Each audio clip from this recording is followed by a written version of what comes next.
everyone, welcome to another episode of Sideline Banter, brought to you by Women of Fantasy Football. I am Sam Holt. Of course, I am joined by my wonderful co-host, Derek Tate. Tate, how the hell are you this lovely May off-season?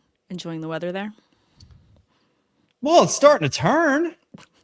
At least the weather is. My Good. feelings on some of these rookie landing spots. Turns out a couple of weeks has not exactly made me that much more fond. Maybe a couple more gems I like, but I'm doing all right, Sam. I'm maybe starting to work on the tan here a little bit. Still non-existent, but hey, it'll get there. There you go. There you go. Let's start this week with some optimism. Guys, thank you so much for tuning in. If you have any questions for Tate and I, please go ahead and throw those in the chat and we will get to them right away. We are going to be talking about some Dynasty rookie landing spots, but we'll be talking about plenty of other fun, random football news that's come across our way, as well as, probably talk about our own teams because we're a little bit biased and we both need to work out our feelings, and that's how we do that on our weekly podcast. So let's go ahead and just start off with some news that came out. We were not recording last week, so forgive us if this is slightly late for you, but we still want to talk about it because there's a few rookies that I think will be affected by some of the news that we're going to be covering. So Breece Hall signed a $43.5 million 3-year deal there with the Jets. I think when it comes to his value dynasty-wise, were you more in the camp that you were hoping he would no longer be a New York Jet come 2026 based on his performance last year? Or do you feel like this is kind of fine and you can move forward with him in your rankings going into the season? Well, what it does is make him a mainstay from a dynasty lens in this New York backfield, right? So you're not paying running backs generally to not have a lead or feature role in the 2026 NFL landscape. So from that lens, that's good for his dynasty value. At least it makes him the lead back, I would say, for the foreseeable next 2 years, which is kind of nice for Breece Hall. Now, if I'm putting an optimistic spin on things, Sam, I do think that they have some nice pieces along that Jets offensive line. They also added a couple weapons to the passing game. Should, in theory, be able to soften things up once they get some quality quarterback play. It's just, when are we going to get quality quarterback play for the New York Jets? We don't have a definitive answer on that yet, but I still see Breece Hall with as kind of like a nice low-end running back 2 floor, but does have some legitimate top 10 upside if things start to break well for the New York Jets offense. We just haven't seen that very often, but Hall does have a pass catching skill set that was not really utilized last year. Hopefully Geno Smith, a veteran quarterback behind a quality offensive line, maybe we see that floor in the passing game jump up just a little bit. Yeah, I mean, that's what we'd hope, right? When you're going to go out, you have a team spend this much money, you hope this means it's going to, like you said, create much more consistency in what you expect out of him year in and year out. He is their RB1, and he's being paid like as such, and that's great for him. We love it when guys get paid. So I think looking at early rankings, I'm looking at fantasylife.com. Breece Hall currently sitting at consensus running back 17. Sorry, 16, but still that kind of makes sense. I think when you look at how other moves have happened this offseason and other players popping up, it kind of fits. I mean, I think as we get closer to draft season, it'll be interesting to see who jumps up and down this board on the running back side. Yeah, so again, Breece Hall with that low, I think of a pretty high floor for a running back 2 anyway, and then has the upside. It's just, what is Braylon Allen's role? Even Isaiah Davis, like last year, there was a lot made of Braylon Allen potentially taking significant amount of work away from Breece Hall, and the injury kind of derailed that hype train for Braylon Allen truthers. But Hall was last year anyway a very, very, very boomer bust running back option in your starting lineup. And could he be a victim of game script pretty frequently again in 2026? Possibly, but as a running back 2, I'm okay with him being my running back 2, even though I'd probably fall more on the floor side of his outlook than I do on the ceiling side. I think that's fair. And then when you're trying to analyze who else you'd want to take as a running back too. Running backs sitting around him in rankings would be Javonte Williams, Kyron Williams, Travis Achan in New Orleans. So those all are names that kind of make sense. And depending on how you want to, slice it, you could make arguments for any of them to be considered slightly higher than Hall or have a different type of upside. Yeah, I would rather have the other three names you mentioned. I'd rather have all those guys over Breece Hall in 2026. Yeah. Again, I have my questions about Geno Smith. Oh, that's fair. All right, we got another couple moves and signings that I want to talk about because this will, I think, play into some additional rookie landing spots. But David Njoku signed with the Chargers. Do you need a soapbox moment? Because I know when I saw this news, I was like, oh no, I can hear Tate screaming and making that exact face from all the way over here. So wanted to talk to you about what this possibly does for the fallout for Oronde Gadsden. Knowing that Njoku did lose his job to Harold Fannin, so it's not like he is essentially peak David Njoku right now. He is a veteran. This is a 1-year deal. Gadsden is the younger talent there. Does this just really create one more opportunity for Justin Herbert there with the Chargers, or are you pounding the table and are you mad? How cranky are you? I'm definitely cranky because David Njoku is a very talented yak option at tight end when healthy. Yes, I think last year he was a little bit dinged up, which probably led to Harold Fannin seeing an expanded role as the season progressed. So I still think Njoku's got something left in the tank. It's odd, though. They actually signed Charlie Kolar at the tight end position earlier this offseason, and Kolar is a pretty gifted blocking tight end, which I know that's not exciting from a fantasy lens, but with what I think Jim Harbaugh wants to do, and certainly the revolutionary, or at least the change that we're seeing in a lot of 12 personnels being highly prioritized. We saw that with a lot of tight ends being drafted in the second round, way above what we expected as far as NFL draft capital goes.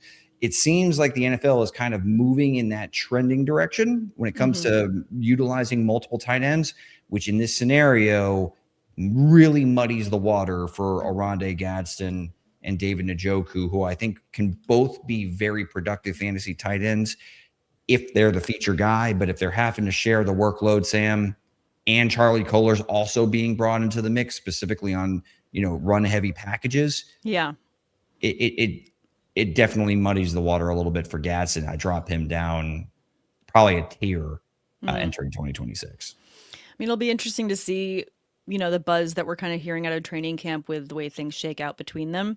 And any indications, from some beat reporters there for the Chargers, if there's any other indication that this is, really more of a depth addition rather than some Njoku having a really premier role. But I understand what you're saying. I think that multiple tight end sets is definitely something that we've been seeing across the NFL more and more frequently. So it makes sense. It just, in terms of muddying the waters, there's so many mouths to feed now for the Chargers. Not only obviously you got Ladd McConkey, your wide receiver one. Quentin Johnston had a couple weeks where he was the guy last year, and then he dropped off the face of the earth again. Obviously, Omarion Hampton was slow to get started as well because he got hurt early, but he still should be someone that gets some targets in the passing game. And then you've got this slew of tight ends now, so it's going to be interesting to see what kind of plays they draw up that really makes sense for both of them to be seeing the field. Well, not only that, but you have Mike McDaniel now as the offensive coordinator, Sam. So, I mean, we're expecting with two, Pro Bowl caliber tackles, hopefully getting healthy this offseason and staying healthy for the start of the season. And maybe we could see this offense reach new heights. And we have seen tight ends be very fantasy productive in Mike McDaniel offensive schemes. I mean, think Jonnu Smith. Yeah. Once upon a time had a really damn good year, and a lot of screens are dialed up. Again, if it's like any sort of rotation between Gadsden and Njoku for some of that pass catching work, boy, it's going to be tough to trust either of those guys on a weekly basis unless there is we get an answer to the clear pecking order in early in training camp or even the preseason. Yeah, I think that makes sense. All right, another signing I want to jump to would be Juwan Jennings signing with the Minnesota Vikings to round out their wide receiver room. So now it's Justin Jefferson, Jordan Addison, and Juwan Jennings. It's a lot of J's. Really, a lot of J names happening for that wide receiver group. What do you feel like this does for Kyler Murray to have someone like Jennings to round out that wide receiver core? I mean, I think it's okay. It helps. It certainly doesn't hurt. Sure. So Juwan Jennings, I just feel as if he's going to play. He's probably a better real life football player this year than he is going to be a fantasy option. Fair. When it comes to Kyler Murray, you're excited about him strictly still because of Justin Jefferson and Jordan Addison and the vertical playmaking ability that they have out on the perimeter, which is where Kyler Murray, data suggests, likes to push the ball frequently, right? So people have still forgotten about TJ Hawkinson. He still does exist. He is still wearing a Minnesota Vikings jersey in 2026. So it's fine for Kyler Murray. I don't think it really moves the needle for me. And I don't see Juwan Jennings being anything other than maybe a bye-week dart throw in deep PPR leagues if you're desperate and ravaged by injuries or something of that nature. Sure. I guess the only thing I can say, that helps is that he is 6'3", so he is a nice big tall target there for Kyler Murray. So he'll be able to see him above everyone else as he's running down the field. Insert short joke here. Hey, I'm not that tall. I'm not hitting any. I'm not going there. I'll pass. I'll let you have your fun with that one. I make myself laugh and it's fine. But with Juwan Jennings now being with the Vikings, I wanted to let this tee us up to talk about another rookie that just came in. Stribling has been on your list as well, a player that we wanted to talk about. And looking at this wide receiver room now for the 49ers, you've got Mike Evans, Ricky Pearsall, Christian Kirk. And how does Stribling fit into this mix? I think this is a team where we're so used to seeing so many players get hurt all season long and have to rotate in. What is it in his skill set that's going to fit well when we inevitably, touch wood, we don't want anyone to get hurt, but when one of these other receivers goes down? So without projecting any injuries, just De'Zhaun Stribling as a prospect, I kind of liked one of the things that I think is overlooked for the wide receiver position, in particular with all the 11 personnel. That's, a lot of teams' base package on the offensive side of the ball is how does that slot receiver handle blocking assignments? And I think Stribling can contribute there. And I'm not saying that gets you excited from a fantasy lens, but could it get him on the football field in an explosive offense? It could. Yeah. I think he's a nice, competent rack threat. I'm not going to call him dynamic, but I do think he's capable to give you a little bit extra when you get the ball in his hands as a playmaker. I think he's a good route runner, and he does have some formation versatility. I know he played a lot on the outside there at Ole Miss, and they had him running, an abundance of hitches. But we did see him during his Oklahoma State days flex inside a little bit more often. So I think he could be a big slot too. So it's just how crowded is this 49ers offense going to be? Yeah. If they're healthy. Again, I know you mentioned the injuries, and that certainly comes into play with George Kittle, and we've seen Christian McCaffrey get dinged up. Mike Evans has had hamstring issues now 2 years in a row and is on the wrong side of 30. And Ricky Pearsall has not been able to stay healthy. I'll give him a pass for his rookie year, but even last year he wasn't able to stay on the football field as much as the 49ers would have hoped. So Stribling is certainly somebody who I think is going to factor in as a rotating piece, but I just don't know if I see a whole lot of fantasy upside with when you have Evans, when you have Kittle, when you have even Pearsall and McCaffrey. I just don't know if there's going to be enough passing volume to really make Stribling a reliable option this season. Yeah. And from a dynasty lens too, in terms of how you value him, I actually want to just do a quick comparison to him and the next rookie that we are going to be talking about with Jeremy Bernard for the Steelers. Talking about two very different wide receiver rooms. And obviously, when you're looking to draft rookies, dynasty, you're looking long term, but you also obviously want to see how your prospects, pan out on different teams in season as well. If you're comparing the depth chart, obviously there is a little bit more of a journey that Stribling has to take as opposed to, I hate laughing at my own team, as opposed to Bernard in terms of him seeing the field. Immediately, he's slotted in as their wide receiver 3 behind Metcalf and Michael Pittman. Mm-hmm. So interesting in terms of just how you would value those two receivers from a dynasty perspective going into dynasty drafts right now. Yeah, I slightly liked Bernard a bit more, just the prospect profile. I really, speaking of Yak, though, I actually like him more as a Yak creator once the ball is in his hands. Mm-hmm. But if I'm concerned about the passing volume in an explosive offense for Stribling, the not so explosive Pittsburgh Steelers passing attack and being the I'd say third in the pecking order in the receiver room, and I don't think that that's a hot take for 2026, is not something that I have high expectations for him either this year. Mm-hmm. And certainly there's kind of a track record that Aaron Rodgers doesn't really target heavily rookie receivers, tends to trust more the veteran presence that he has an established rapport with. Now, I know Pittman's new and so is Bernard, and there's certainly welcome additions to this receiver room. I'm still going to bet on the prospect that I liked more entering the NFL draft. And I'm not super scared of like DK Metcalf and Michael Pittman long-term putting a, permanent cap on Bernard's impact on this Steelers passing attack. So would you say you'd still take Bernard ahead of Stribling in a rookie draft? I would. I would. I think that makes sense. And yeah, I mean, it's kind of hard to compare volume between these two wide receiver rooms because obviously you have a lot of volume and then you have very little. But on the note, because, I don't want to talk about it, but we have to. Apparently, Aaron Rodgers is likely to start for the Steelers in 2026. Likely. Yeah. That's the level of confidence you want out of your starting quarterback at this point in the season. I'm going to go cry myself to sleep. It's going to be fine. But I'm really curious to see how this offense shapes up and goes forward into 2026. To your points, I mean, I think I would be more excited about Bernard if we had, I don't know, anyone under center besides Aaron Rodgers in terms of getting volume out. I think I might even be more excited to see Will Howard start and just try and make a connection with a new rookie. I feel like that makes sense. I don't know.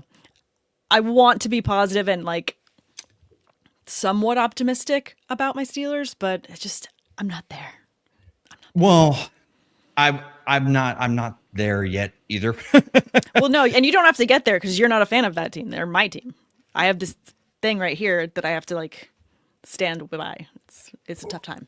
All quarterback questions put to the side, if we're talking from a dynasty lens, there's actually somebody I like probably a little bit more than Bernard at price in this offense, and that's Eli Heidenreich. Yes. We haven't had a chance to talk about him. We haven't, and he is such a deep grab, and I'm glad that we'll at least take this moment to find some optimism talking about my Steelers. I really like Eli Heidenreich's tape. I loved watching him get drafted as well, so just to see him go to the Steelers was wonderfully emotional, and I'm very excited for him and his family. There's a lot I like about him on tape, though, and I think he could be a really fun piece added to this offense.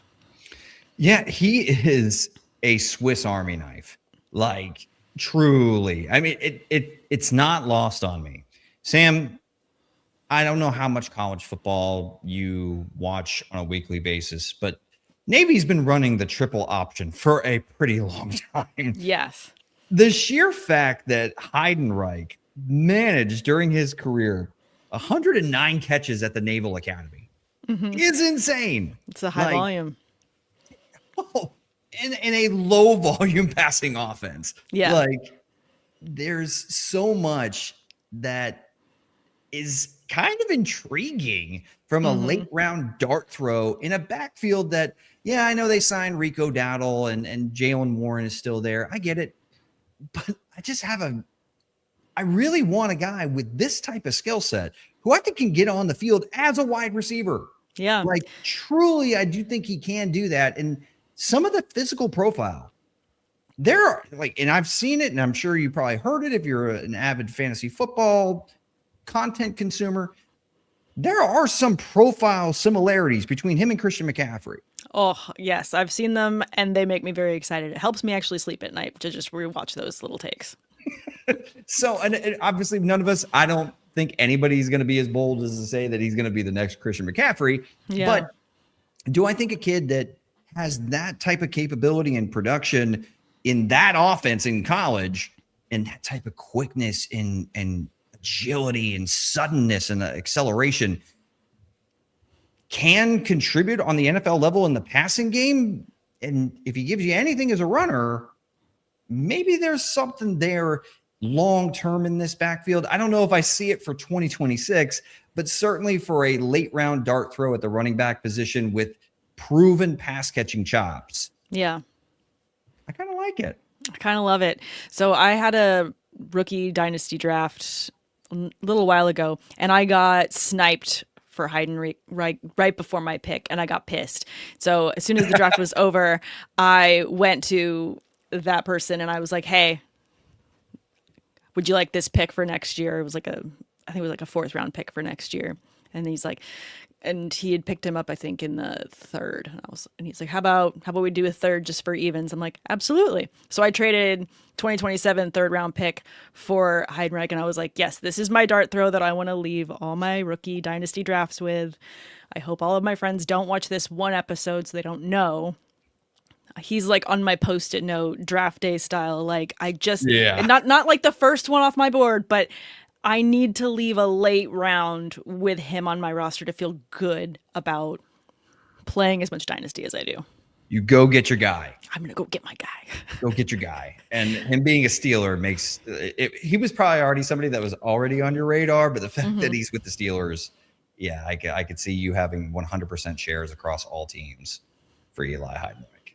100%. And bet his first touchdown, jerseys going into the cart, add to cart, ship now, like rush shipping. That's happening. So very excited about him for my Steelers. That's my bright spot. Thank you. I needed to be reminded of my one bright spot I can talk about for my Steelers going into the season. All smiles now. We can talk about other teams. Let's move on to same division. Let's stay with the Ravens. Let's talk about Elijah Surratt there, because talking about other players that have vacated, there's other pass catchers that are now gone from the Ravens, specifically Isaiah Likely. We still have Mark Andrews there. Interested to see what additional weapons are going to do for Lamar Jackson with the Ravens, knowing we've got a different head coach there for the Ravens.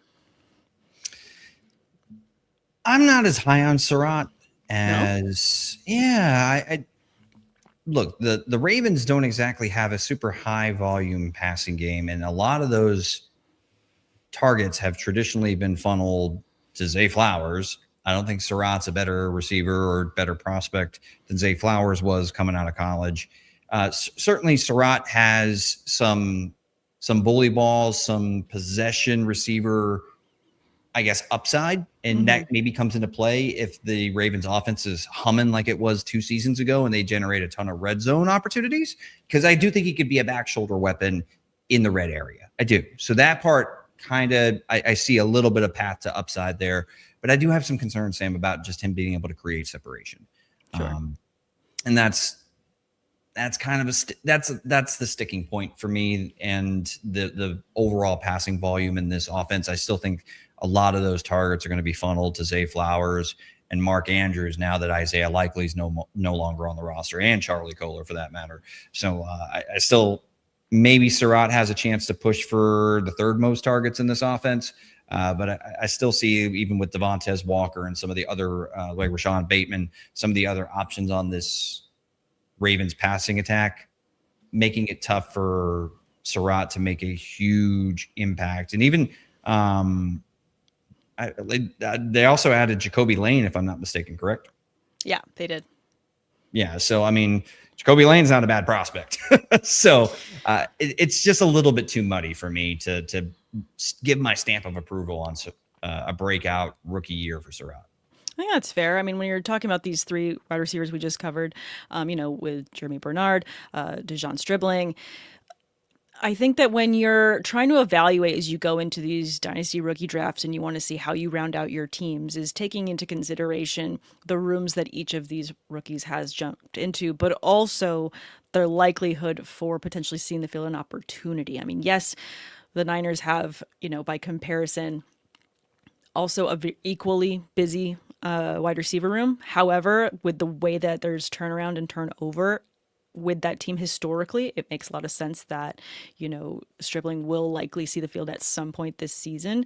And then, you're comparing Surratt to a low volume offense that already has multiple pass catchers listed ahead of him on the depth chart. Kind of a little bit more muddy. And then, Bernard, he's right there sitting at the wide receiver 3, but like we just already pointed out, unlikely going to be a low volume Steelers offense. Yeah, it's really just kind of, I don't know. You kind of have to pick your poison as you're rounding out your team dynasty wise in terms of how you want to balance things out. If you're already starting a roster where you don't necessarily need someone to light things up right away, you can let them cook on your bench as you go through the year. Kind of makes sense to go with someone like Stribling. And then if you need someone that's going to possibly have more opportunity to pop off later, Bernard kind of makes a lot of sense there too. Yeah. I mean, guys that come to mind over like in the same range as Surratt, who I've seen him go in the second round of rookie drafts in a couple of drafts I've gotten a chance to participate in. Get it? Tate, it's my last name. So like a guy like Zachariah Branch, like for the Atlanta Falcons. I know he's a little bit undersized, but he's got some firecracker tendencies. You get the ball in his hands, he can give you some pop, some big play upside there. And there's not really, I think, a guy that stands out as the clear definitive number 2 in the receiver room anyway, next to Drake London. So I could see him. I also just like Skylar Bell from UConn. Yeah. It's not just the landing spot. The landing spot certainly helps it, but I think Skylar Bell can play. And that receiver room, I know they added DJ Moore. And I do think DJ Moore will lead the team in targets. Can Skylar Bell carve out a long-term role in this offense? I mean, how many years in a row are we going to have to talk about Khalil Shakir? I like Shakir as an underneath, yak monster, but sure, he's kind of a one-trick pony in a lot of ways. Yeah, his trick is really good. It's just kind of predictable. So Skylar Bell is someone who kind of intrigues me with the landing spot in that Joe Brady offense. I think that's fair. Any other receivers you want to talk about before we move on to tight ends? Because I just wanted to make sure that you had the opportunity to talk about Eli Stowers, because I did also pick him up in another dynasty draft as well. Ted Hurst. The Tampa Bay Buccaneers. We talked about Georgia State, this small school gem that I was excited about entering the NFL draft. Now, I did not expect the Buccaneers to spend third-round draft capital on a wide receiver, but I was telling you about how I had some optimism about him being a potential X receiver in the NFL. And there already there's a little bit of buzz in Tampa Bay about what, Zach Robinson and his vision of Ted Hurst and what he can bring to this offense. And even with the potential of Emeka Egbuka maybe being slid out to the Z role. And then, of course, you got Chris Godwin, who is, predominantly, I think, best suited for slot duties. Sure. So I know it's a crowded receiver room. That's obviously the argument against Ted Hurst. But if we're talking late second round, early third round, I don't mind taking a couple of shares of Ted Hurst there with the Buccaneers passing attack. I think that's fair. And also just looking at in terms of the volume that you saw out of Tampa Bay last year, are you expecting there to be a lot of the same going into this season? Baker Mayfield having 3,693 passing yards, 26 passing touchdowns. I mean, I just feel like I'm a dynasty owner of several Baker Mayfield shares. Get me excited that we're going to see a little bit more volume this season. I definitely think that the path to the Buccaneers, making it to the playoffs is I still think that they're going to have some. I like what they did in the draft to address their positions of need on the defensive side of the ball, but I just have my questions about whether Todd Bowles is going to be able to get the most out of this defense. I think a healthy Baker Mayfield is going in this offense is going to have to win a lot of shootouts. And we saw it 2 years ago that Baker Mayfield, and even through the first month of last year when they were really banged up on the offensive line and even had some injuries at the receiver position, Baker Mayfield was playing MVP caliber ball. Yeah. It's there still. It is there. It's just he's got to dial in that accuracy when pushing the ball down the field for this offense to really operate at the level that we saw in 2024. I still think it's there. Obviously, losing Mike Evans hurts, but they do have a pretty deep receiver room, and I'm optimistic about this Buccaneers offense and a bounce back fantasy campaign for Baker Mayfield in 2026. I like that. Go Bucks! Go Bucks. Yay for you. All right, let's talk about the Eagles then. I mean, we've talked about several very crowded wide receiver rooms, and there's a lot to talk about with the Eagles. Likely that they will be losing A.J. Brown, and they've also got this addition in Eli Stowers at the tight end position, which I think, again, dynasty-wise, I picked him up because I feel like I'm not sure how much longer we've got Dallas Goedert in this league. He is a veteran.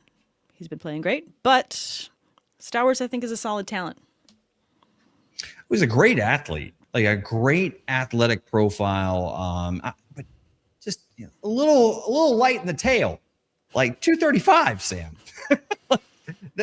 I don't picture him being on the field for inline blocking a whole lot, and that's not why you draft Eli Stowers. Like, he is a move tight end that you can create mismatches with, but same argument that is frustrating from a fantasy lens. If there is a tight end in front of him, having the second tight end, it just doesn't have upside for 2026. And speaking of that passing volume that I mentioned with some of the other offenses, I kind of have those same concerns for the Philadelphia Eagles and even Jalen Hurts' upside. If you take A.J. Brown out of this offense, yeah, I know you drafted Mekhi Lemon, and I like Lemon, but I'm interested to see how Mannion's offensive scheme and another offensive coordinator change, is that something that's going to positively impact Jalen Hurts' passing production in 2026? We hope so, but I don't think it's going to be enough for the tight end to Eli Stowers to make an impact this season. No, like we said, Dynasty also draft for the future. So even if I don't get I know. I don't want to rain on your Dynasty. You just totally rained on my I know. Look, Sam, I'm sad now. He is a great receiving tight end prospect. When you ask him to block, I have my concerns. I just feel like I got pat on the head. Like, no, you did okay. Thanks. It's going to be fine. No, I have a lot of concerns about the Eagles offense as well. As soon as you remove A.J. Brown, it's a much bigger hole than I think they're really willing to admit at this point, because it's kind of a foregone conclusion that he is going to be a New England Patriot. I just don't know how they're going to fill that. And I think for myself, it makes sense that additional targets go Dallas Goedert's way. You use bigger pass catching options because, A.J. Brown had that, size on him in terms of, yards after catch and just being able to make, stellar plays with his body, because he's still a really high end athlete. I really feel like the Eagles need to address a lot of the questions that we had last season, just because they didn't look like themselves last year. No, this offense. 1 year removed from winning a Super Bowl, they did not look like they had just won a Super Bowl. It was bizarre. No, the offense was a hot mess. And Kevin Patullo, we're going to find out how bad Kevin Patullo really was at his job. Because hopefully this offense plays to the level of talent and production that we've seen in years past, because last year was not it. Yeah, no, I think that's fine and fair. Any other rookies you want to make sure that we talk about this week? Oh, wait, I've got this comment from Mr. Scampers. We do appreciate you. Saying Stowers is only in his third year at tight end. He has room to improve. Head pat. Thanks, Scampers. Agreed. There's some developmental runway there. I agree. Yay! And then Scampers in the chat also throwing this one for you, which I think you're going to appreciate. Year after year, each team in the NFC South has a path to the playoffs because they compete against other teams in the NFC South. Hey, Scampers, thank you for the truth bomb that you just dropped on us. It's the truth. I appreciate it. But yeah, I love it. I mean, looking at my Bucks helmet in the background, it's nice to know that every team has a realistic shot at winning the NFC South because the NFC South is just that bad. But hey, it means any year can be your year. And Scamper's saying, I'm a Panthers fan. I get it. Oh, you feel the pain. You guys are together. One of us also shoot me. I'm sorry, Scamper. Jeez. I love the optimism, Scampers. I'm assuming that you probably sent the Atlanta Falcons a gift basket for what was it? Taking care of the New Orleans Saints. Yeah. To help you guys get in the playoffs after we won in week 18, whatever. I get it. Go Bucks. So receivers, though, any other receiver dart throws you were asking me about? Anybody I'm interested in? Yeah, anyone that you're like, this is a name that I want also noted on that post-it note, Sam, that you've got Eli Heidenreich's name written on. One receiver really stands out to me that kind of confused me a little bit as far as I thought he was a potential round 3 type talent. Mm-hmm. And he didn't end up going until I think the 7th round. Deion Burks out of Oklahoma, wide receiver, goes to the Indianapolis Colts. Okay. So they just traded Michael Pittman, right? Yes. And sure, Alec Pierce showed that he is a very explosive deep threat. And he's expensive now. He's very he cashed in. Good for him. And Josh Downs is kind of, speaking of one-trick ponies, we've kind of seen him just kind of relegated to that slot role. And that last year, a lot of those underneath targets kind of were more so funneled to Tyler Warren. So Burks, though, ran in the 4.3, Sam. Ooh, like, fast. And I get he's not huge, but he's 5'9", 188 pounds. I think he did like 25, 26 reps on the bench press of the NFL Combine. Like, there on tape, there was some times where I had a little bit of, I thought he could have been a little bit more physical at the top of his stem, but I think this kid can play. And in this offense that wants to be vertical, yes, they do. I think Burks can give you something there, and I think he can also give you something as a yak threat. I'm just intrigued because I'm not 100% sold yet on Alec Pierce being just a surefire wide receiver 1 in an NFL offense. And then we've got Josh Downs, who, he's had some moments here and there during his NFL career, but he's, not really ever taken that step out of like the wide receiver 4 in fantasy purgatory. So Burks is if this offense does return to form and in 11 personnel, Burks earns that wide receiver 3 role with some of that big playability, I'm a little bit intrigued with also the departure of Michael Pittman. I do believe there could be some sort of role that's available in this high-powered offense. I think that makes a lot of sense. I mean, we've talked a little bit when we were breaking down each team division-wise leading up to the draft that there were gaps, and we're curious to see how the Colts were going to fill those going into this season. So I like that now I've got Deion Burks on my list to have a name to watch going into training camp. I'm excited to see what that means for the Colts. I want to root for the Colts so bad. I know that I'm just such a homer, not a homer, but I just absolutely love Carly Ursay, and I just love that team and the management team there. So I want to have reasons to get excited for that team.